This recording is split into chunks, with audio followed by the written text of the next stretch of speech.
Mahfud MD baru-baru ini mundur dari jabatannya sebagai Menko Polhukam. Kemudian Ahok mundur dari jabatannya sebagai Komisaris Utama Pertamina. Kenapa mereka mundur? Alasannya cukup simpel, yaitu terkait etik, teman, etika. Kalau mereka masih menjabat sebagai Komisaris Utama Ahok misalkan, jangan sampai terjadi konflik of interest, konflik kepentingan. Satu sisi dia mendukung Ganjar, sisi lain dia masih menjabat sebagai Komisaris Utama Pertamina. Itu yang dijaga. Ini adalah masalah etika, teman-teman, masalah moral. Moral sebagai pejabat negara. Apalagi kalau kita lihat Pak Mahfud MD sebagai calon wakil presiden mendampingi Ganjar. Nah, kalau kita bicara etika, Pak Mahfud ini sudah benar mundur dari jabatannya sebagai Menko Polhukam. Ini etika. Jangan sampai cawe-cawe dalam urusan dukung-mendukung tetapi dirinya masih menjabat sebagai pejabat publik.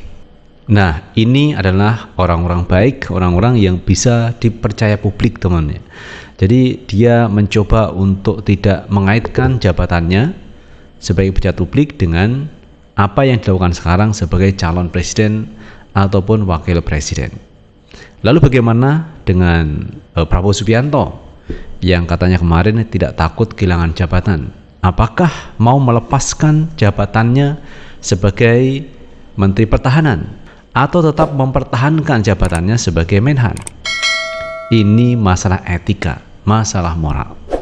Nah teman, masalah moral ini coba kita tonton satu video yang cukup menarik bagi saya, kritikan yang tajam untuk Pak Jokowi. Karena Pak Jokowi cawe-cawe dalam urusan Pilpres 2024.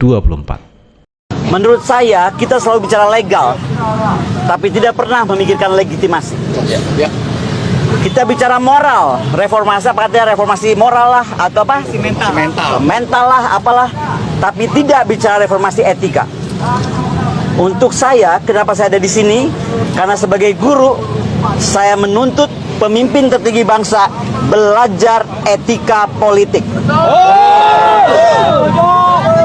Hari ini Pak Mahfud mundur. Apa kemudian reaksi Pak Jokowi?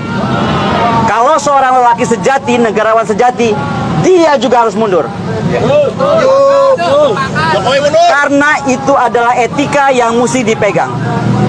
Yang kedua, sekali lagi kita mesti ingat, tugas seorang pemimpin itu memberikan contoh. Ketika pemimpin memberi contoh, bagaimana anaknya bisa disulap, menabrak konstitusi, menjadi calon wakil presiden, maka hanya satu kata: lawan. Negeri ini pun dibangun, dipertahankan oleh perjuangan kita semua, oleh putra ibu salah satunya. Maka kita disini harus berdiri tegak dan berani mengatakan kebenaran. Presiden kalau memang ingin ikut terus cawe-cawe untuk kemenangan anaknya, rakyat akan terus melawannya.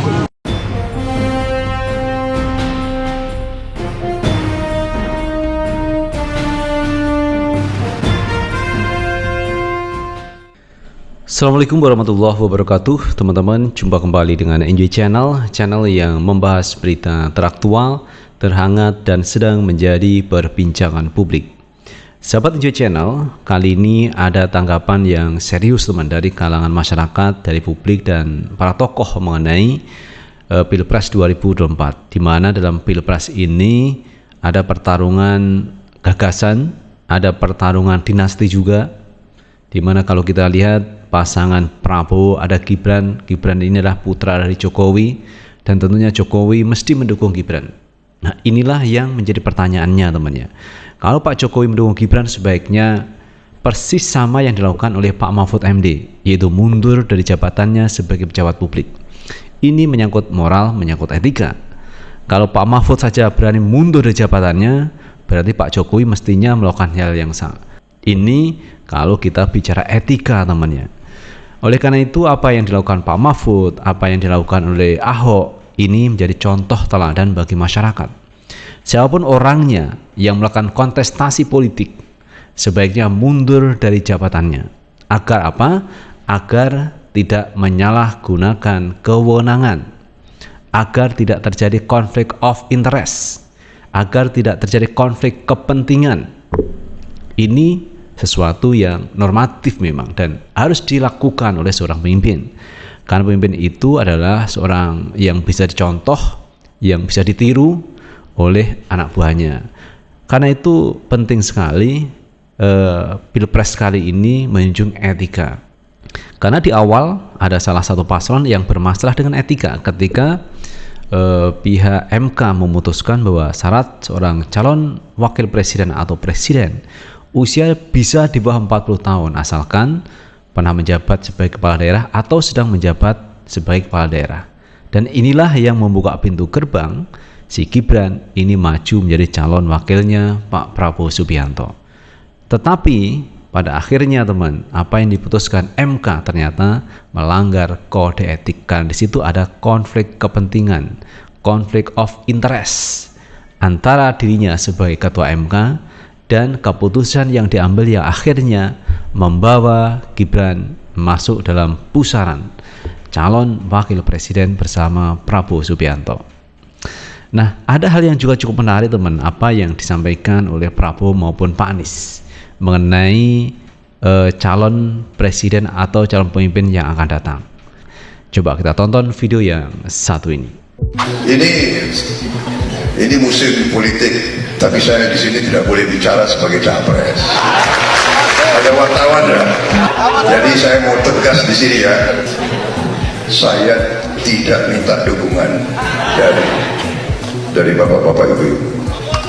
Saya di dalam hati berharap, dan saya berharap doa dan sesuatu dari bapak-bapak ibu.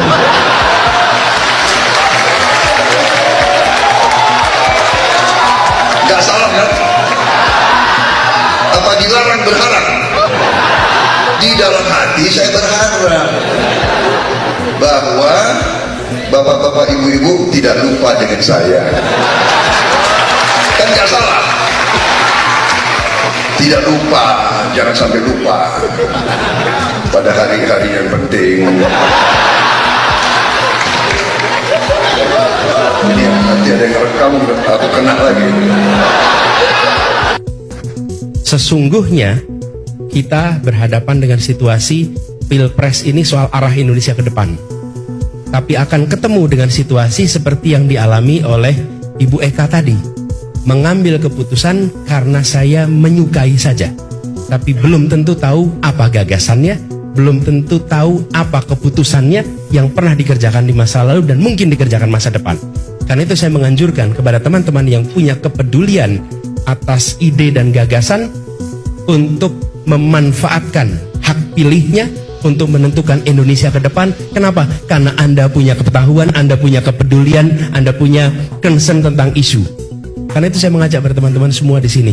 Pemilu walaupun diikuti hanya 30% penduduk, maka 30% inilah yang menentukan hasilnya dan yang 70% hanya menonton dan merasakan konsekuensinya.